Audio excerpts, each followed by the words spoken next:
Hello everybody and welcome back to another YouTube video. Today I'm going to be reacting to some photography and videography advice you'll hear online. Some I agree with and some I strongly disagree with, and some that just aren't as easy to answer as people make them out to be. And I've genuinely not even looked at the questions yet, so I am answering them for the first time and in real time. I haven't had any chance to prepare to answer these questions. So without further ado, let's get into it. The first question is, it's not the camera, it's the photographer. That's a loaded question to start us off with.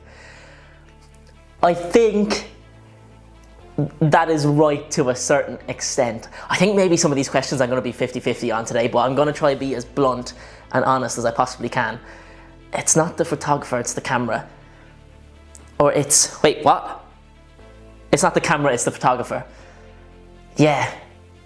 I think to a certain degree, absolutely, because the photographer, if you're shooting something, even as a photographer or a videographer, you are looking for a certain look. So you know what settings you need to dial into the camera. Like, you can have the best camera in the entire world, but if you don't know how to work it or understand it completely, then you're not going to get the results that you want. Just because you have, for example, an FX3, but if you don't know how to work that FX3, you may as well be recording on your iPhone, because the results are just gonna be the same essentially.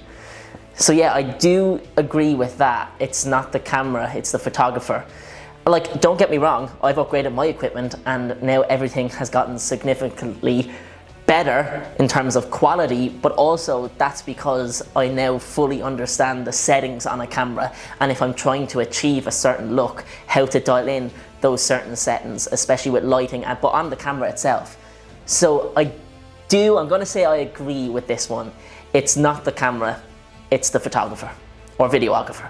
Next question. Did I even answer that? I don't even know if I actually answered that properly.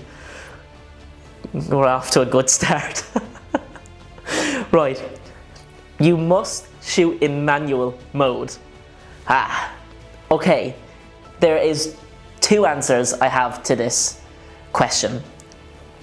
When I started off in photography, I'm gonna hold my hands up here and be honest, I used to shoot on the Canon R50 when I started in like the AI setting mode, because I actually genuinely hadn't a clue. I knew the basics of cameras and settings, but manual mode scared the living crap out of me, and I needed to build up confidence as a photographer and also dealing with people, and videography, like dealing with people and shooting people. I had to build that confidence, so I did rely heavily on like the AI settings on the Canon R50 when I started, and I think I used it for about a year. It was only a year into my like photography and videography journey.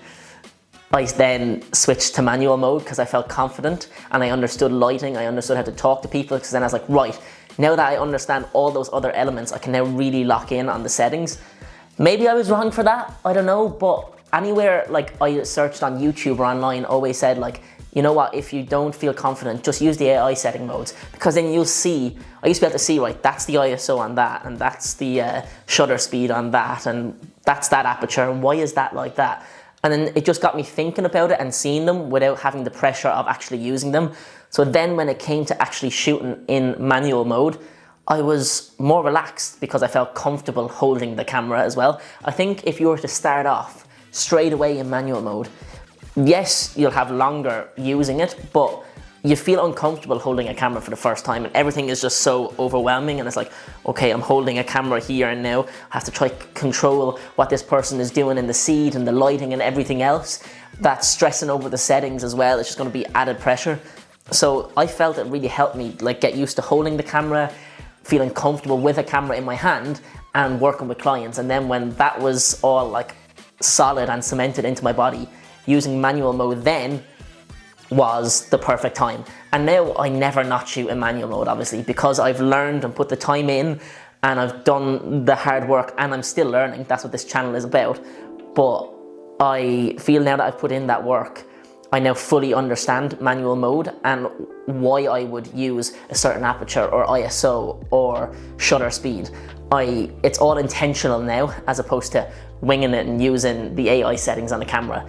So back to answer the actual question, when you're starting off, I think it is okay to use like the generic modes on a camera, like the AI settings or whatever, on a camera. I think that's perfectly okay. Just get out, start shooting, start seeing what it's like, looking at the settings. Oh, that was ISO. What's ISO? Blah, blah, blah. Oh, cool. And then what's aperture? Blah, blah, blah, blah. You don't have to worry about it. And then you can kind of just play about with it in manual mode whilst you're still shooting on your camera's natural settings or their AI mode on the camera. So yeah, starting off, I think it's fine. But I do think give yourselves up to about a year of shooting like that, while still researching in the background what all the different settings mean, which is what I did. And then when you feel confident holding that camera in your hand, switch over to manual mode, because then you can really, really up the levels and quality of your photography and videography. I hope that answered it. Next question. You need to niche down immediately. It's interesting because I think people, and maybe I'm wrong, that want to go into photography already have like a hobby or passion outside of photography. So like for me, mine is and still is performing and acting. So when I started picking up the camera to do it full time, I was like, right, I want to shoot actors and performers and creatives headshots. And I think someone that wants to go into photography that's into cars is already into cars, and they're like, do you know what? I want to take photography of cars. So I don't think you have to have a niche. Immediately, I think you can go away and shoot everything, film and take photos of absolutely everything if you haven't had a niche. I think when you have a niche, yes, it helps you excel. Excuse me, it's early in the morning. When you have a niche, I think that helps you excel better because you're just focused on that niche, and it's like, okay, a car is moving at that certain speed, so you know the settings that you need. If you're shooting everything, settings change the whole time, so it's very overwhelming. So I think having a niche certainly helps because you can learn the settings and dial in for that specific niche. But also I think there's a benefit to shooting absolutely everything, because if you have the knowledge to go, right, I know already how to shoot cars, how to shoot actors and performers, I know how to shoot nature, I know how to shoot X, Y, and Z. They all kind of do after a while. When you learn the settings of a camera blend into one, you just automatically know, right, if that bird is moving at a certain speed, right, I need to up the shutter speed or whatever. Like they do all intertwine and the same basics and fundamentals. But if you do have a niche, you can become absolutely great within that niche. So again, I'm kind of on the fence for this one. Like, you need to have a niche down immediately. No, to answer it, right? I feel like I'm discovering this for myself. You don't need a niche to start off with. Yes, it's easier, but if you don't know what you want to shoot, but you just want to get into photography, go away and film and take photos of absolutely everything and then find what you love. But I do think naturally for most people, you already have something that you're interested in, and then you're like, actually, I could take photos of this niche that I'm already into. So I think that's kind of already the natural progression for most photographers and videographers, I think. Natural light is always best. Now, I feel like I've said every single one of these are controversial or I'll be on the fence about, but when I started off, I'm kind of outing myself here because that's the whole point of the channel. It's to kind of just be honest and upfront with you guys. I said at first when I started that I only want to shoot in natural light, that I think natural light is the best. And yes, to a certain extent, natural light is, I find, cleaner and better on the skin, especially for portrait photography. But also it's very unpredictable. Like, clouds go past the sun, it could be really bright 1 minute, then it's really dark and dull, so you can't rely on it. And I used to shoot with continuous lighting with my portrait photography, which I still do now because I understand it more. But at the start, I just did it because I didn't know how to use flash. I didn't really understand lighting at the very start. So it's like, if I just have a light that replicates the light kind of coming through the windows here in my studio, it'd just be natural light. So I think natural light is good, but isn't necessarily the best option. Because what I'm discovering is, and I feel like I got a bit of deja vu answering that question. I feel like I've answered it before somewhere in the universe. But anyway, I think natural light is great for portrait photography, but on my filmmaking and photography journey, I'm actually preferring able to control the light now. And in an ideal world, I would want to get blackout blinds for my studio, and I want to control the light myself. I feel when you can control the light, you can really sharpen your look and you can really have more room to play. So I now prefer controlled lighting. At the start, I only said I like natural lighting because I was too scared to actually delve into lighting. But now that I understand lighting a hell of a lot more, I think controlled lighting is now actually better than natural lighting. So yes, to answer the question, long story short, I prefer controlled lighting over natural lighting. You need expensive gear to be a professional. No, I think clients haven't a clue what camera you're using, but most don't. Some might, but most do not care about what camera you're using. They just want to see the results. So if you already posted your results and someone has booked in with you based on the results that they have seen, they already like what you do. So having more expensive gear isn't going to change that. They already like what you're doing with what you have, so you don't need expensive gear. Like, I think you need expensive gear to be a professional. No, because you really don't. Like I said, you could go buy a €500-600 camera, and if you're posting your stuff online and it looks well and a client's like, that's what I want, they want what you already have. Like, more professional gear might give you better quality of photo and might give you better settings to dial in and give you more range, but having more expensive gear doesn't make you more of a professional. I think we only upgrade the gear because we want higher quality and we want access to more features, but it definitely doesn't make you more of a professional. So yeah, you don't need expensive gear to be a professional. You should never edit heavily. That's interesting because I think that's based on the project that you're working on. Like for me with portraits and headshots in particular for actors, performers and creatives, I don't do a whole lot of editing. Like I just get rid of any blemishes. I might manipulate the backdrop a little bit just to get a bit of more color or richness in the backdrop. But for the most part, I don't use a lot of editing. I only used to do a lot at the start because my lighting was off, so I needed to fix it in post. But heavy editing then, it could be like, if you want a client that's doing something specific, you might need to do heavy editing to make that look. Because with the gear that you have, you might not be able to achieve that certain look. You might need to do a bit of work on post. So I think that's just subjective to the job you're working on. But then if you want to, on portraits, edit a bit heavier, go for it. That's your style. That's your niche that you do. People who want that style will book you for that style. I think that's just subjective to the job you're working on. Photographers should work for free to build a portfolio. Yes, absolutely. If you're starting off, this is what I did, and I'm only talking from my experience. I reached out to about, I'd say, 15 people who are friends within the performing arts industry, and I just said, listen, I'm starting a headshot and photography business because if I want clients to book in, they need to see my work. And I wanted to use it as like a training session to work with people and see how to get the best out of people and see what I can actually do with the camera, even though I was on the AI settings. Yeah, absolutely. You should totally work for free to build your portfolio. Yeah, I had 10, 15 people, brought all my friends in, they got free headshots, I got to learn. It's a win-win when you're starting off, and you get a portfolio out of it and they get free headshots. So whatever it is you're doing, absolutely, when you're building your portfolio at the start, it depends. For me, it was 10 to 15 people. that was more than enough to take photos of on different backdrops and use on my website and my social media when I launched. Then after that, I was like, right, now I can start selling, because now I understand how to deal with people. I understand the process of clients coming in, music, everything that like flows within the studio to keep the session moving. I learned that whilst building my portfolio.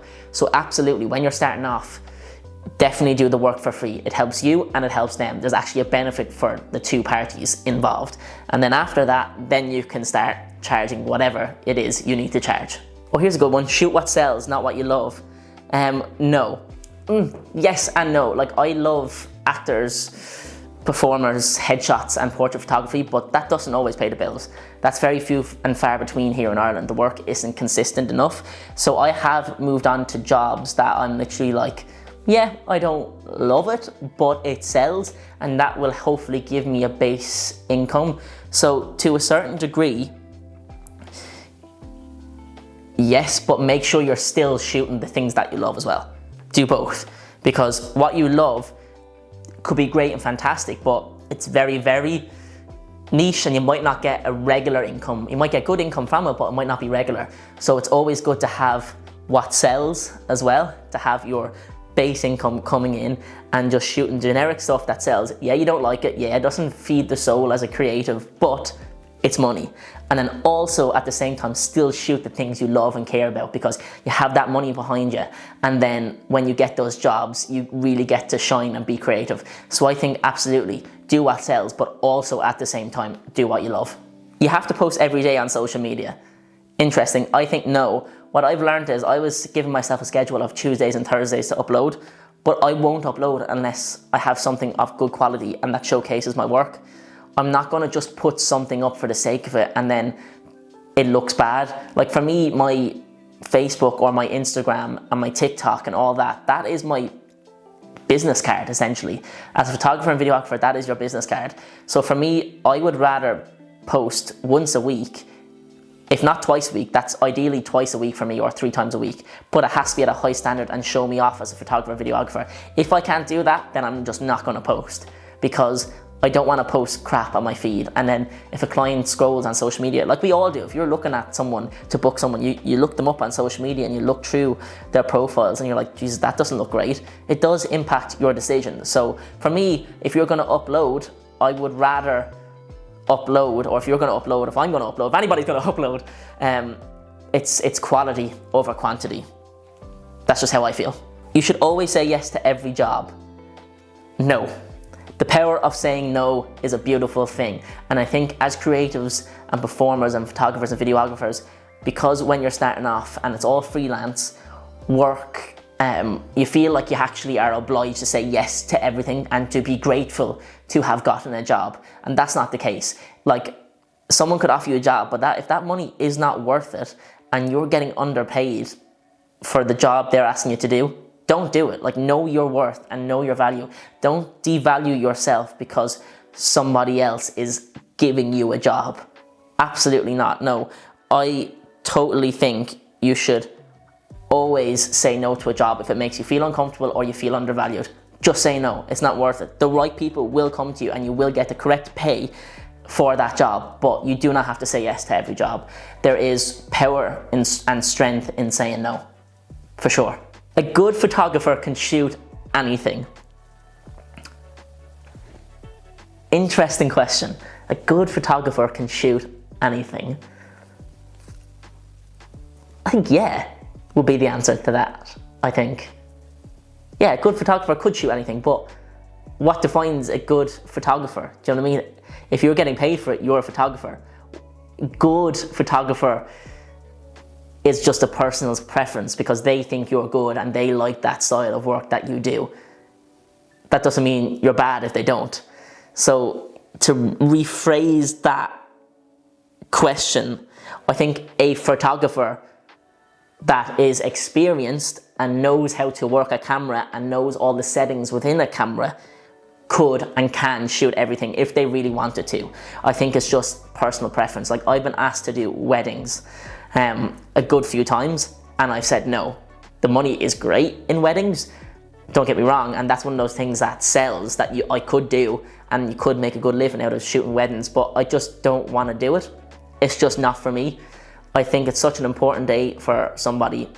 I just don't want to do it. I just don't have that interest. But if an offer came that I couldn't refuse, I'd absolutely do it, for sure. You just do your research, you go, right, these are the settings we need, lock them in and just do it. I think if you really want to do something, you can do it, especially as a photographer and videographer. So any photographer or videographer can do any job if they put their mind to it, for sure. Thank you so much for watching today's YouTube video. I hope you enjoyed it. It's something different. Like I said in previous videos, there's more videos to come in the studio, but I'm trying to change up my content as well and answer questions and do different styles of videos every single week. If you haven't already, please subscribe to the channel. It's free, it costs you nothing, and I'm trying my best to get to 1,000 subscribers by the end of 2026. We finally hit 200 subscribers, so there is 800 more to go. Fingers crossed we get there. And if you haven't already, like I said, please subscribe to the channel. It's free. I will see you next week, next Thursday, 6 p.m. for another video. Good luck.